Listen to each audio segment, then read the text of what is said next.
Jadi yang cerdik juga Prancis, Mbappe-nya itu main ke dalam. Jadi kalau ini Giroud, Mbappe-nya di sini, nggak di sini. Cuma saya berpikir bahwa kalau final ini pasti yang diutamakan adalah juara, menang. Apalagi buat Messi. Messi itu menurut saya udah nggak peduli. Kalau secara formnya sih Prancis sudah punya form, Argentina masih sulit ditebak. Tahun 86 ada gol tangan Tuhan, Diego Maradona. Betul. Ke Inggris kan, ke gawang Betul. Inggris. Kalau ada VAR nggak ada itu. FIFA Trophy akan menyempurnakan karir Messi.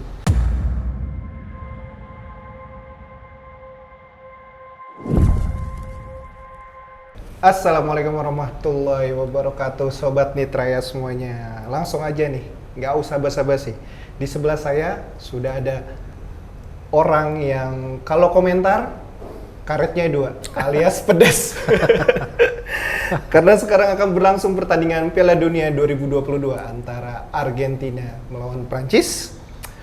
Di sebelah kanan saya ini ada Bung Tommy Welly alias Bung Tewel. Apa kabar, Bung? Sehat Ki? Sehat, baik. Sekarang ini masih sibuk channel YouTube ya, Bu? Gocek Bung Tewel. Ya, itu tetap menyalurkan opini lah. Paling nggak kan lewat jalur sendiri aja. Yang lain-lainnya juga digital media bersama beberapa teman lain. Lalu juga masih urusan praktis-praktis sepak bola. Ya langsung aja ke bincang-bincang kita, Bung. Oke. Nanti malam akan ada pertandingan Argentina melawan Prancis nih, Bung. Oke, final. Betul. Berkaca dari pertandingan sebelumnya nih, Bung. Ya. Argentina yang bermain, ini opini saya, Bung. Bermain terkesan menunggu melawan Kroasia, lalu juga ada Prancis yang bisa dibilang tidak menampilkan irama permainan sebenarnya, atau kalau boleh saya bilang permainan pragmatis ya, Bung. Nah, kira-kira dari Bung Towel sendiri, prediksi apa yang akan ditampilkan kedua tim ini ya, Bung? Oke, final Piala Dunia Qatar 2022, Yep. Argentina Prancis ya. Ya, Bung. Menurut saya sih ini final ideal. Ya. Final ideal dua tim kekuatan utama sepak bola dunia. Artinya meski ada sebuah kejutan besar Maroko, lalu juga Kroasia tetap jadi kuda hitam, stabil dari 4 tahun lalu sejak Rusia 2018, Rusia stabil masuk semifinal, tapi yang ke final ke partai puncak tetap dua kekuatan sepak bola dunia, Amerika Selatan, Amerika Latin dan Eropa. Ya walaupun Maroko memenangkan hati kita Ya, semua ya, Bung. people champion lah. People Jadi publik bola dunia darling lah Maroko ya. Primadona lah kemarin sampai ke semifinal. Menurut saya sih walaupun kalah sudah menang banyak lah Maroko, karena targetnya kan hanya babak 16 besar. Nah, kalau bicara final, menurut saya ini final ideal, akan sangat tricky, akan sangat ketat, agak sulit diprediksi lah, karena kedua tim relatif punya kekuatan yang berimbang gitu loh. Nggak ada yang satu lebih superior, lebih dominan, nggak ada. Jadi ini pertandingan yang pantas untuk dinantikan, bakal ketat, dan kita agak sulit memprediksi siapa yang lebih punya keunggulan gitu loh. Kalau kemarin, kalau di semifinal seperti Kiki bilang tadi, kok seperti menunggu ya? Ya, Mungkin itu bagian dari pendekatan taktikalnya begitu. Karena kalau dominan, terus lawannya juga defensif, kayak Kroasia lawan Brazil, Brazil dominan lalu Kroasia defensif, malah bisa ditekan balik sama Kroasia, dan itu bahaya. Jadi Argentina justru main cerdik, dia tidak dominan dalam hal penguasaan bola, tapi dalam tekanan-tekanan dia efektif dan akhirnya memenangkan pertandingan. Jadi menurut saya sih itu kecerdikan. Sama seperti Prancis diuntungkan situasional awal, dia sudah bisa bikin gol di 5 menit pertama. Betul. Jadi akhirnya Marokonya harus keluar kan. Iya. Tapi coba kalau Prancisnya nggak bisa bikin gol, terus ngotot, terus dominan, Marokonya akan sangat defensif di bawah. Lalu babak pertama nggak ada gol misalnya, nah itu akan berat buat Prancis. Tapi justru karena ada gol cepat 5 menit awal, Marokonya jadi agak terbuka. Betul. Karena menurut pelatih Maroko sendiri, gol pertama dari Theo Hernandez, Prancis ya. Itu mengubah momentum semuanya. Yes, situasionalnya di situ. Jadi berubah. Momennya berubah. Akhirnya kan dia juga lakukan pergantian pemain tuh. Betul. Nggak bisa lagi pemain belakang lebih banyak, dia tarik pemain belakang satu, Iya. dia masukin pemain gelandang. Apa itu satu kesalahan, Bung? Ketika sebelumnya mereka bermain dengan sistem 4 back, ternyata terkesan memaksakan bermain dengan 5 back dengan memainkan sang kapten Reis. Nggak bisa dianggap kesalahan ya. Iya. Paling kalaupun dianggap misalnya pertanyaan, kapten kesebelasannya Roman Saiz Iya, Roman Saiz. masih belum cukup fit Betul. 100%, tapi dipaksakan. Cuma persoalannya gini, pelatih itu kadang butuh pemain yang, apalagi dia seorang kapten dan pemain kunci di belakang. Iya, betul. Jadi walaupun kondisinya kadang nggak sampai 100%, 70%, 75% ya pasti akan dimainkan. Persoalannya adalah momentum gol cepat itu. Gol cepat 5 menit yang mengubah situasi. Dan juga pendekatan Prancis pasti. Kan vice versa lah, nggak mungkin hanya satu tim kita analisis, tetapi dua-duanya kita analisis apa. Jadi yang cerdik juga Prancis, Mbappe-nya itu main ke dalam. Jadi kalau ini Giroud, Mbappe-nya di sini, nggak di sini. Betul. Akhirnya Hakiminya kan nggak head to head langsung dengan Mbappe karena Mbappe-nya masuk. Lah, dia masuk, Hakiminya ikut masuk ke dalam, yang naik dari bawah Theo Hernandez. Jadi kan akhirnya waktu gol, Theo Hernandez nggak ada yang kawal kan. Betul. Ada bola rebound, dia bisa bikin gol gitu loh. Nah itu kecerdikan Prancis. Theo Hernandez boleh naik, Jules Koundé yang bek kanan nggak boleh naik. Jadi itu bagian dari kecerdikan dua pelatih. Sebetulnya detail-detail kecil, tapi itu bisa membedakan di lapangan. Nah karena itulah kemudian situasi berubah, Maroko akhirnya keluar menekan. Gitu. Betul. Terkait dengan pertandingan tersebut, kita tahu Oliver Giroud bermain tidak mencetak gol di pertandingan tersebut. Karena sebelumnya kita tahu Oliver Giroud bermain luar biasa di kompetisi kali ini, Bu. Di pertandingan tersebut tidak mencetak gol, lalu akhirnya ditarik keluar seperti tadi Bung Toel bilang, akhirnya Mbappe digeser ke tengah, Thuram masuk, lalu juga masuk Kolo Muani. Nah, lalu kira-kira apakah ada tetap kesempatan Olivier Giroud untuk dimainkan di partai final? Atau memakai efektivitas baru dengan memainkan Mbappe yang kita tahu punya torehan gol yang sama dengan Lionel Messi? Oke, ini final, pasti nggak akan coba-coba. Jadi menurut saya Giroud akan tetap dipasang sebagai yang pertama. Karena skemanya udah jelas. Skema di depan itu udah nggak akan Prancis rubah, apalagi di partai final. Jadi Giroud akan tetap menjadi pilihan pertama nomor 9, striker. Di belakangnya ada Griezmann, di kirinya ada Mbappe, di sebelah kanannya ada Ousmane Dembele. Itu pasti akan dimainkan lagi, karena skemanya begitu dan ritmenya sudah saling paham tuh. Nah itu kekuatan Prancis. Sebetulnya Prancis, formasi identitas mainnya sama pemain-pemain yang mungkin mainnya udah hampir ketahuan. Bukan hampir ketahuan, udah kelihatan siapa aja gitu loh. Ya sama Argentina pun, tapi soal fleksibilitas nanti detail-detail kecil itu nanti yang bisa menentukan. Magic moment lah. Magic momentnya itu. Terus apakah Giroud nggak bikin gol kemarin? Jelek nggak juga. Giroud itu tetap jadi sebuah ancaman, threat buat pemain belakang, ancaman gitu loh. Karena Giroud sendiri di Piala Dunia kali ini bukan cuma hanya sebagai tembok ya Bung ya, benar-benar mampu mencari peluang. Striker lah nomor 9 nomor Giroud. Striker nomor 9 dan itu nggak gampang sekarang kan. Zaman sekarang kan mulai langka lah. Lalu Bung, dengan Mbappe yang sudah mengoleksi gol yang sama dengan Lionel Messi, 5 gol sama dengan Lionel Messi. Ada kesempatan di situ dia untuk merebut Golden Boot, sama halnya juga dengan Messi, Bung. Kira-kira apakah ada kepentingan ego tersendiri dari kedua pemain? Mengingat ini juga jadi Piala Dunia terakhir buat Messi. Mbappe kan juga sudah di 4 tahun lalu kalau nggak salah, kalau Golden Boot dia sudah dapat. Harry Kane Golden Boot-nya, top skorernya Harry Kane dengan 6 gol. Mbappe juga dengan gol yang banyak. Cuma saya berpikir bahwa kalau final ini pasti yang diutamakan adalah juara, menang. Apalagi buat Messi. Messi itu menurut saya udah nggak peduli gelar pribadi. Mau top scorer, mau bola emas. 2014 dia udah dapat bola emas, pemain terbaik. Tapi kan gelar juaranya belum.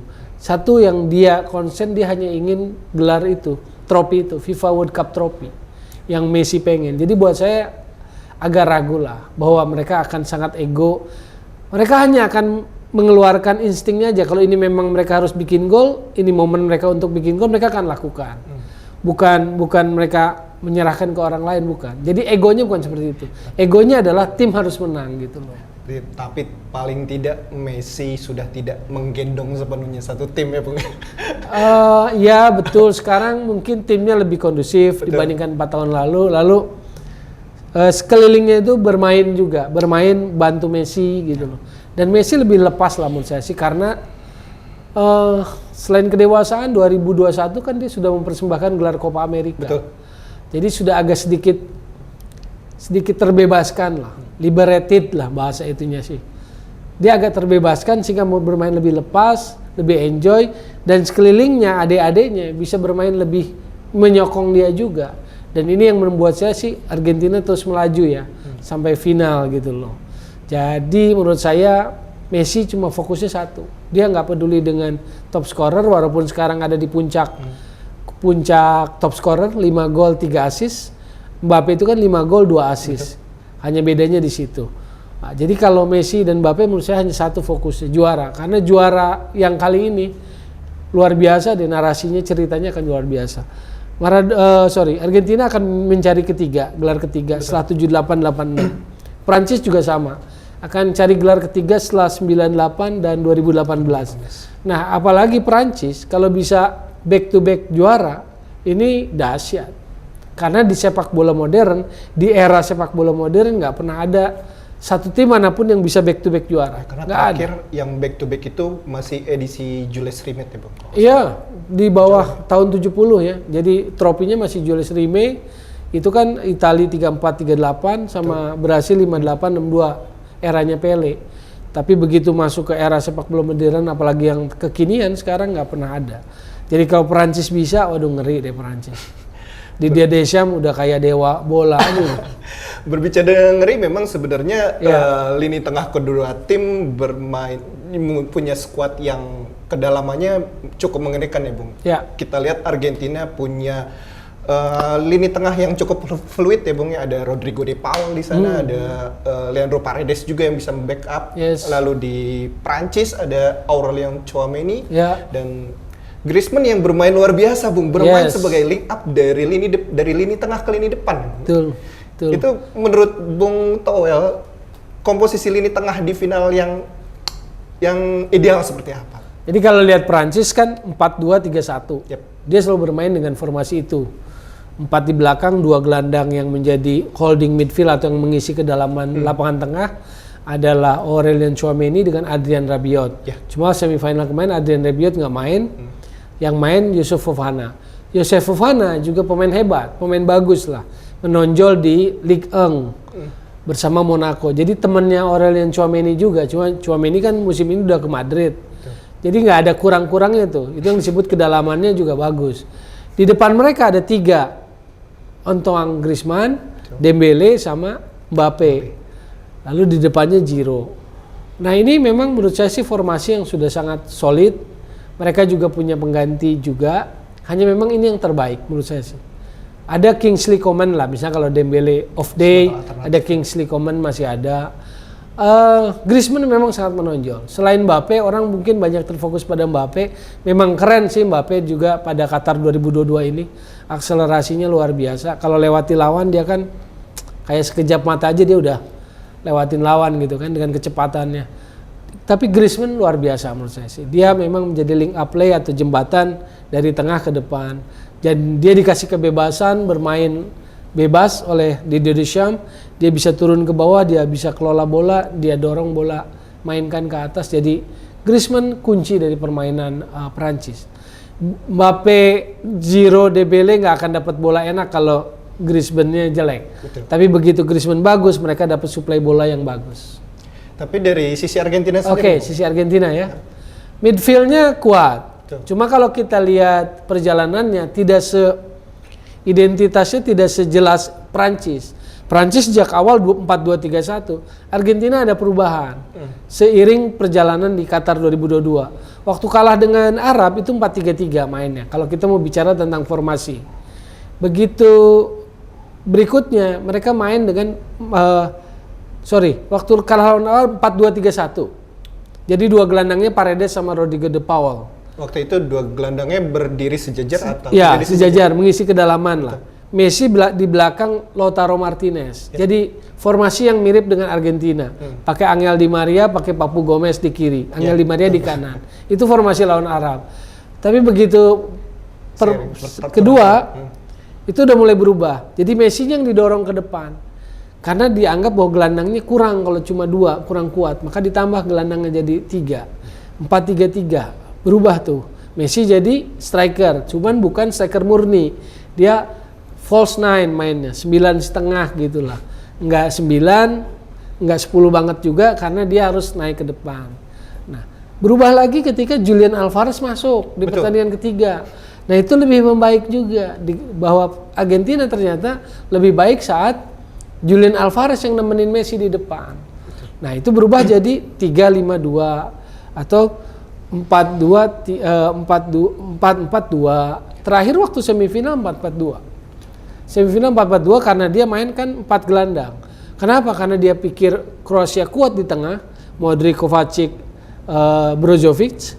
Maka Argentina harus kuatkan di tengah juga. Saya lihat mereka pakai 4. Ada Alexis McAllister, Enzo Fernandez, Leandro Paredes, dan Rodrigo De Paul.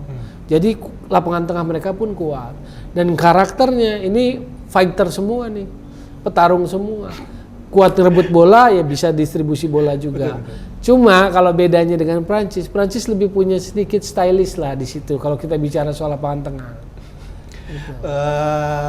Dari lini tengah ke lini belakang, Argentina sendiri punya sistem yang berbeda ketika turnamen ini berjalan. Ketika awal seperti tadi Bung Toel bilang berjalan dengan sistem 4-back. Lalu seiring dengan turnamen ini berjalan, Scaloni dengan cerdik juga kadang memainkan sistem 3-back karena tadi Bung Toel bilang untuk memenangkan pertarungan di lini tengah, untuk membanyakan orang di lini tengah akhirnya memainkan 5 gelandang. Lalu juga Prancis juga dibilang lini belakangnya terbilang stabil ya Bung. Ada Varane yang bermain sangat luar biasa, Jules Koundé yang disiplin bermain Bung. Kira-kira lini belakang kedua tim ketika di final seperti apa? Kalau Prancis nggak akan banyak perubahan, dia akan tetap main dengan 4 menurut saya. Jules Koundé di kanan, Varane di sini yang mungkin bisa ada perubahan. Apakah yang akan main Dayot Upamecano atau Ibrahima Konate? Kemarin di semifinal Ibrahima Konate. Di kirinya Theo Hernandez. Menurut saya itu nggak akan berubah. Mereka sudah punya formasi yang kelihatan, yang bakunya, yang pertamanya siapa itu kelihatan sini. Argentina masih tanda tanya. Masih kita bisa, ini dia mau pakai 4 atau dia mau pakai 3. Kalau pakai 4 akan pakai Molina di kanan. Betul. Kirinya mungkin Acuna. Kalau Acuna kemarin nggak main karena suspend. Lalu di tengahnya mereka main dengan Christian Romero, Spur, dengan Nicolas Otamendi kan, ya. Itu main 4. Kalau main 4, apakah akan sama seperti semifinal? Gelandangnya 4. Tapi di perjalanan dia bisa aja jadi main 3. Lisandro Martinez masuk, gitu. Ini bisa iya bisa enggak. Cuma yang harus diwaspadai menurut saya sih buat pertahanan Argentina, bola-bola crossing seperti waktu lawan Belanda. Waktu itu kan golnya dari Weghorst kan, yang punya postur tinggi loh, kecolongan lah dengan duel heading itu. Nah sekarang kan Prancis punya Giroud juga. Jadi menurut saya sih kalau secara formnya sih Prancis sudah punya form, Argentina masih sulit ditebak. Jadi benar-benar tricky banget. Iya, dia mau main 4, mau main 3 gitu kan. Betul. Pada saat Piala Dunia 2018 Argentina sendiri sebenarnya sudah pernah bertemu Prancis ya Bung di babak 16 besar, dan di sini Argentina disingkirkan oleh Prancis. Apa kira-kira ini akan terulang kembali di final ini? Terulang kalah gitu? Iya, terulang kalah. Jadi konteksnya begini, mungkin kalau cara berpikir kita begitu, tapi kalau mereka, di level mereka udah nggak peduli yang kemarin. Jadi mereka nggak merasa bahwa kemarin 4 tahun lalu gua menang, atau kita merasa menang dengan Argentina, lalu merasa pasti menang. Nggak akan pernah ada itu. Apalagi ini pertandingan besar, final, bukan hal yang mudah. Ketegangan pasti muncul. Jadi mereka tuh sama sekali nggak akan bicara tentang head to head. Mereka tuh akan bicara tentang kekinian aja. Kalau begini akan begini, kalau begini akan begini, filming sampai detil-detil kecil. Makanya saya bilang waktu lawan Maroko, detil kecil yang hebat dilakukan Deschamps, Mbappe itu nggak bergeser di pinggir dulu. Sejak awal dia udah masuk ke tengah, jaraknya dekat sama Giroud. Nah ini yang bikin bingung pertahanan kan. Sampai akhirnya Theo Hernandez yang naik kelolosan ke depan, ke area penalti. Iya. Nah kayak gitu yang sebetulnya dalam level ini mereka berpikir sangat keras. Bahkan penempatan posisi itu mereka perhitungkan. Sekarang mainnya kayak begini, sekarang mainnya kayak begini gitu loh. Walaupun identitasnya kalau buat saya, Prancis itu udah lebih kelihatan. Kalau Argentina itu ya nggak bisa disepelekan, tapi kalau dari sisi firm tactical itu lebih firm Prancis sebetulnya. Tapi Argentina bisa fleksibel, fleksibilitasnya bagus. Walaupun secara universe dan secara angin sepertinya semuanya mengarah ingin melihat Messi yang ke piala. Last dance. Last dance. Last dance ya. Di edisi 2018 sendiri, Prancis sebenarnya kan sudah masuk final ya, Bung. Apakah ini seperti menjadi modal bagi Prancis untuk, mereka sudah terbiasa dengan aroma, dengan mental bertanding seperti ini. Apakah ini menjadi satu keuntungan tersendiri bagi Prancis ya, Bung? Ya, bisa dibilang begitu, terutama untuk Deschamps, untuk Griezmann, untuk Mbappe, untuk Giroud. Itu mereka udah merasa punya pengalaman lah. Untuk Varane, makanya kenapa Varane selalu jadi pilihan pertama, bukan nggak ada yang di bench jelek, enggak. William Saliba Arsenal tuh bagus kalau menurut saya dibanding Varane ya. Kalau kita bicara tentang kompetisi domestik, tapi Varane pemain senior. Deschamps bisa mengandalkan dia dalam situasi-situasi seperti apa, karena experience Varane lebih tinggi dibanding Saliba, maka tetap Varane yang dipasang sebagai tonggaknya di belakang tuh. Fondasi lini belakang. Iya, Varane. Makanya kan bukan Joseph Fofana, Adrien Rabiot yang dipasang, lalu Griezmann, lalu Giroud. Courtnya tetap yang senior-senior, Hugo Lloris di belakang kan begitu. Nah itu pasti punya dampak lah, punya keuntungan lah bagi Prancis, karena panggung besar Piala Dunia, final itu pasti beda. Contoh kemarin semifinal, saya udah menduga bahwa Maroko akan berhenti karena nggak mudah main di panggung semifinal. Bukan panggung yang sepele gitu loh. Sudah melewati jadi kapasitasnya. berhenti akhirnya kan di semifinal. Karena itu tadi panggungnya makin besar. Gitu. Nah ini yang hanya pemain-pemain besar yang bisa di sana gitu.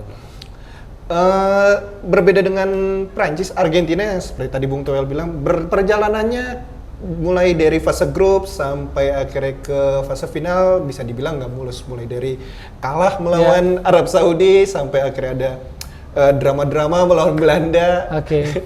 Kira-kira apa ini justru meningkatkan mental mereka atau justru ini jadi sebenarnya tanda-tanda kalau mereka sebenarnya ya bakal kalah justru? Justru tim yang berkembang kadang bahaya, karena mereka terus berkembang kan. Dalam sebuah turnamen, tim yang berkembang seringkali juga bahaya. Makanya saya pikir besok itu final, menurut saya sih sulit untuk melihat yang satu lebih kuat dibanding yang lain. Maka perimbangannya sama lah. Kalau mau pakai bahasa istilah rumah taruhan ya lek-lekan tuh kalau nggak salah besok. Kalau dugaan saya, feeling saya tuh lek-lekan. Nggak mungkin yang satu ngefur gitu loh. Terlalu gegabah rasanya kalau pasarnya seperti itu. Kenapa? Karena walaupun katakanlah tadi sempat kalah, terus berkembang dia. Dan dia punya fleksibilitas taktikal. Dia main 4 back bisa, dia main 3 back bisa.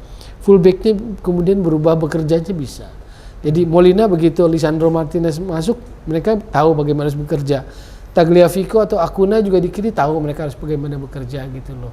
Dan sekarang sebetulnya yang saya lihat beda dibanding 4 tahun lalu, memang kondusif timnya lain. Ini timnya kondusif. Lebih dewasa. Iya, stronger together lah, sama seperti slogan-slogan itu. Jadi lebih rileks kelihatan Messi-nya, lebih enjoy menikmati pertandingannya. Nah ini nggak bisa dimungkiri karena di bench mereka, walaupun reputasinya nggak sementereng Deschamps, Lionel Scaloni, tapi menurut saya sih mungkin karena dia pernah mencicipi pengalaman Eropa, nggak terlalu jauh jaraknya dengan Messi. Lalu di bench ada Walter Samuel, ada Pablo Aimar, itu menurut saya sih sangat bantu sekali. Situasi itu terbangun gitu, tim ini kebentuk gitu. Chemistry-nya jadi terbangun. Pablo Aimar kan idolanya Messi. Betul. Walter Samuel kalau Lisandro Martinez masuk jadi 3, dia kasih instruksi langsung dekati waktu pergantian kan. Betul. Siapa yang nggak tahu Walter Samuel? Il Muro kan, The Wall gitu kan, waktu zamannya dia main bola. Gitu. Nah itu yang menurut saya sih ditransformasikan kepada Romero, kepada Otamendi, kepada Lisandro Martinez. Gitu. Beralih ke Piala Dunia secara seutuhnya, Dipo. Seiring berjalannya turnamen ini, ada satu atau sedikit atau banyak lah kontroversi terjadi, mulai dari penalti, mulai dari segala macamnya. Hal ini mungkin bermula dari VAR yang atau dengan teknologi-teknologi lain menciptakan satu drama yang berbeda. Kalau ketika dulu drama itu langsung terjadi, mungkin ketika VAR ini dramanya sedikit tertunda karena menunggu keputusan wasit, menunggu keputusan VAR. Menurut Bung Tawel, penerapan teknologi di sepak bola ini seperti apa? Iya, sudut pandangnya bisa dua hal begini ya misalnya. Sepak bola modern makin cepat. Betul. Makin butuh keputusan yang juga sangat cepat. Wasit manusia pasti, dan dia nggak punya kesempatan untuk lihat tayang ulang seperti penonton. Dia nggak punya kesempatan itu. Maka butuh VAR itu untuk memastikan keputusannya benar, atau untuk sesuatu yang dia nggak lihat kemudian bisa dikoreksi, kan begitu. Cuma saya pikir kalau drama itu bukan soal tertunda berapa lamanya. Memang kadang ekspresi gembiranya jadi tertunda. Tapi contohnya begini, tahun 86 ada gol tangan Tuhan Diego Maradona. Betul. Ke Inggris kan, ke gawang Inggris. Kalau ada VAR nggak ada itu. Nggak ada gol tangan Tuhan. Artinya tahun 86 udah 36 tahun ya sampai sekarang. Tapi orang masih bisa bicarakan itu. Fotonya yang ikonis bisa ditampilkan. Rekaman atau cuplikan gol itu masih ditampilkan juga. Menurut saya di situ dramanya. Kalau ada VAR, nggak ada drama atau nggak ada kenangan kita, memori kita, publik bola tentang gol tangan Tuhan. Magic moment itu tidak tercipta. Iya, gitu. Terlepas bahwa memang ternyata pakai tangan. Tapi di situ dramanya gitu loh. Dramanya di situ. Orang pada akhirnya kan nganggap oke, gol tangan Tuhan menjadi sesuatu yang ikonis, sesuatu yang penanda. Tapi dengan VAR sekarang kan nggak ada drama itu, nggak ada yang kontroversi lagi. Tapi walaupun begitu, menurut saya tetap aja kontroversi. Contohnya yang waktu gol Jepang yang menurut saya udah keluar, katanya hanya sekian mili masih nempel di garis. Hampir sekitar 1 cm. Iya, 1 mili katanya. Tipis. Kan kalau wasit normal kan juga bisa anggap, kalau manusia yang ambil keputusan kan bisa anggap itu keluar. Kalau saya merasa itu bola sudah keluar, gitu loh. Cuma karena VAR punya argumentasi lain ya sudah kan. Jadi ada kontroversinya juga menurut saya VAR gitu. Sampai akhirnya FIFA mengeluarkan video tersendiri khusus untuk pertandingan. Terus Bruno Fernandes lawan siapa? Lawan Maroko ya? Iya. Yang saya perempat final merasa ditarik di area penalti. Saya lihat nggak muncul tuh. Checking potensial penalti lewat VAR nggak muncul, atau tayang ulangnya diulang lagi untuk melihat itu nggak muncul tuh dalam tayangan siarannya, broadcastnya. Bahkan juga wasit nggak meminta pertimbangan VAR dalam situasi itu. Jadi menurut saya tetap kontroversial itu akan tetap muncul gitu, karena sebetulnya olahraga ini kenapa menjadi olahraga paling digandrungi, paling ultimate di planet bumi ini, karena harusnya manusianya yang ya memang manusia yang didorong untuk jadi super gitu loh. Baik itu pemain, pelatih, termasuk wasit gitu loh. Walaupun pada akhirnya perkembangan zaman, kecepatan permainan sepak bola modern, wasit butuh bantuan lewat teknologi. Cuma tetap intinya adalah manusianya yang harus terus melampaui standar-standar yang pernah tercipta gitu loh. Messi kan sudah menyamai rekor 25 kali bermain di level Piala Dunia, menyamai rekor dari Lothar Matthäus, yang artinya kalau Messi main di final nanti ya sudah pasti rekornya Lothar Matthäus dilewati. Artinya pemegang pertandingan terbanyak di putaran final Piala Dunia ya Messi 26 kali. Jadi menurut saya sih itu yang dimaksud bahwa sepak bolanya terus mencapai beyond the limit gitu, melampaui gitu. Pelatih melampaui, wasit melampaui, meski memang harus disupport oleh teknologi karena sesuai perkembangan zaman. Jadi nggak pernah harus ada satu sudut pandang yang menurut saya sih kaku gitu loh. Harus fleksibel. Ya menurut saya seperti itu. Karena kita harus lihat esensinya dulu tentang manusia kan, tentang pesepak bola, tentang pelatih, tentang wasit. Dia yang harus berkembang. Kalau mereka berkembang, maka permainan ini begitu kuat buat masyarakat. Gitu. Sekelilingnya kan cuma kayak kita inilah dilengkapi oleh peralatan. Di pertandingan Piala Dunia kali ini ada hal yang menarik, Bung, yaitu untuk kedua kalinya Jerman tersingkir. Ini seperti mengulang kesalahan sebelumnya. Jadi menurut Bung Toel, apa ada yang salah dengan sepak bola Jerman sebenarnya? Kalau kualitas nggak salah sebetulnya menurut saya. Jerman tetap punya materi yang bagus gitu loh. Dengan Bayern Munchen-nya apalagi. Lalu dan ada banyak tim-tim negara lain yang dapat kontribusi dari Bundesliga. Jadi misalnya Jepang, Korea, kan banyak pemainnya yang berkarir di Jerman, di Bundesliga dan penampilan mereka bagus gitu loh. Menurut saya sih memang harus ada riset ulang lah tentang. Tahun 2000 Jerman merasa harus meriset ulang cara mereka bermain sepak bola. Yeah. Lalu kemudian Jurgen Klinsmann lah yang datang kan dengan inovasi-inovasi baru. 2006 akhirnya mereka di rumahnya sendiri perempat final. Baru juara 2014 kan. Jadi memang proses sepak bola lama. Menurut saya sih gak jelek-jelek amat, cuma gimana ya? Ya memang ada yang kurang lah. Ada yang hilang sepertinya gitu loh. Sampai akhirnya dibuat. Sama seperti Spanyol kan. Identitas bolanya jelas. Tapi tim yang identitasnya jelas, itu malah sekarang kecolongan sama yang pragmatis-pragmatis gitu. Betul. Sampai akhirnya Jerman sendiri, kemarin saya baca, membentuk satgas khusus untuk membenarkan sepak bola Jerman, didukung oleh Oliver Kahn, Rudi Völler, yes. Mungkin tugasnya hampir sama seperti ya. Jurgen Klinsmann mungkin itu ya. Ya mungkin satu ad hoc lah, gugus tugas yang memikirkan sepak bola Jerman. Nggak jauh dari Jerman, kalau Italia sendiri sudah absen 2 kali, Bu. Padahal Euro, Italia kita tahu, juara Euro. Tapi absen Piala Dunia, seperti ada yang hambar di Piala Dunia ini. Italia tidak ikut 2 edisi berturut-turut. Ya betul, boleh bilang begitu. Ada yang hambar, karena Italia itu seringkali jadi ujian atau penguji yang paling luar biasa lah. Misalnya kalau ada tim ketemu Italia di perempat final, kalau bisa lewatin Italia ya teruji. Apalagi kemudian dia juara, menurut saya sih sahih lah gitu ujiannya. Karena perempat final lewatin Italia, semifinal lewatin siapa misalnya.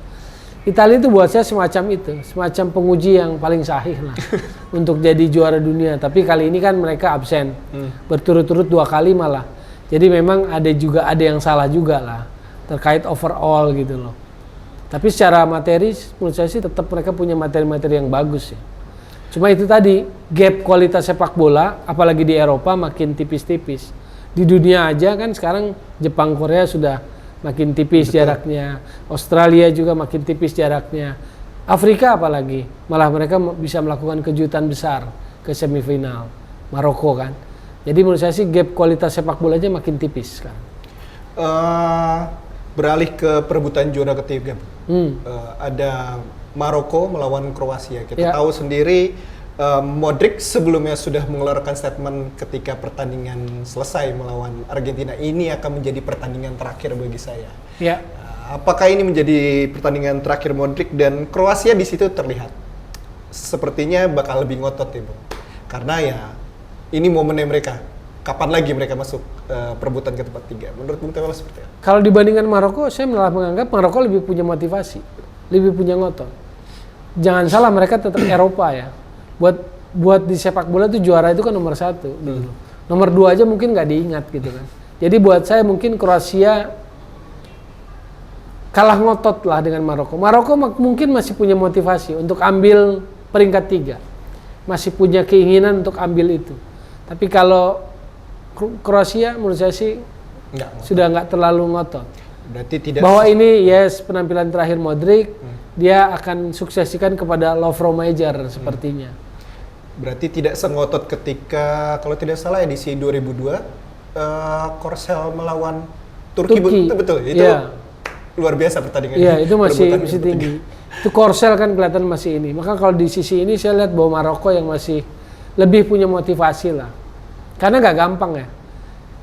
Habis kalah di semifinal terus kemudian tampil di peringkat ketiga, perebutan itu psikologis nggak mudah. Mungkin para pemain lebih rileks sih ngadepinnya. Jika itu perebutan ke tempat ketiga, kalau boleh berandai-andai, prediksi Bung Toel lebih memihak kemana? Argentina atau Prancis? Perebutan mah 1-2 final. Saya kalau pertanyaan itu subjektif saya kepada Argentina. Karena saya penyuka filosofi sepak bola Barcelona. Dan pasti di situ ada Messi tuh. Yep. Masa emas kejayaannya kan waktu Pep Guardiola, Messi gitu kan. Jadi saya memang ada subjektivitas kepada Messi. Dan buat saya sepertinya FIFA Trophy akan menyempurnakan karir Messi. Dan itu sebuah story yang menarik buat sepak bola.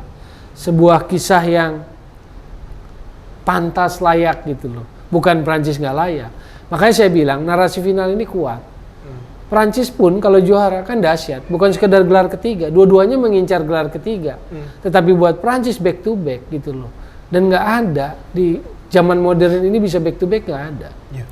Lalu kemudian kalau Prancis juara, hegemoni Eropa makin sangat kukuh.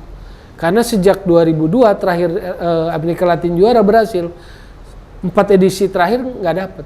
Dan kalau ini dapat lagi Eropa, Prancis, maka 5 edisi terakhir nggak ada Amerika Latin. Jadi buat saya beberapa pertimbangan subjektif itu yang mengarahkan kalau pertanyaan itu didorong kepada saya, favorit saya siapa ya? Saya mungkin lebih cenderung kepada Argentina. Saya mau melihat itu gitu loh. Dan disempurnakan dengan penghargaan pribadi kepada Messi. Ya, karena FIFA Trophy itulah menurut saya sih yang hanya tinggal itu. Yang akan melengkapi sebuah story kisah manusia itu. Kisah manusia dalam sepak bola itu. Setelah Piala Dunia ini, semua pemain akan kembali ke klubnya masing-masing. Dengan jeda yang begitu singkat. Kompetisi jalan menurut saya sih ya harus. Bukan mengabaikan Kanjuruhan. Bukan mengecilkan, mengeremehkan, bukan.